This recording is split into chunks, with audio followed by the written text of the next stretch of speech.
भाई आज आपण मानकु एमिति एक वीडियो देखैबी जहाँ को देखिला परे आपण मानकु भी विश्वास हेबनी जे एई सब जिनिस केमिकल ही तैयारी होची आ यहाँ को खाइला परे आम शरीर निहाती खराब हो। आ आपण भाबंतु आम जो छोट छोट कुनी पिला जदि यहाँ खाइले ताले तांकर अवस्था कौन हो। भाई ए कथाटी को आपण माने हल्का नेबे नै। एई छोट छोट विष आपण परिवार को नष्ट करि पारे। आ आमर लक्ष्य एक उत्तम समाज सृष्टि करबा एवं भारत को हिंदू राष्ट्र मांग करबा।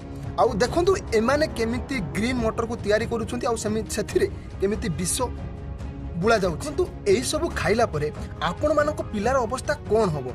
आपण जो कुरकुरी दउछंती ओ जानतरे आपण माने आपण पिला मानको स्लो पॉइजन दउछ। आउ लोक मानकर मानसिकता एते तळकु खसी जाईची पैसा पई से माने लोकन को विष बिकिबा पई भी पछौ नाहंती। आपण सतर्क रुहंतु, निज परिवार सुरक्षा कथा चिंता करंतु एवं एमिति आपण पिला मानको बाहर खाद्य पूरा बंद करांतु, निजे घरे तैयारी करंतु एवं पिला को खुआंतु। जय श्री राम।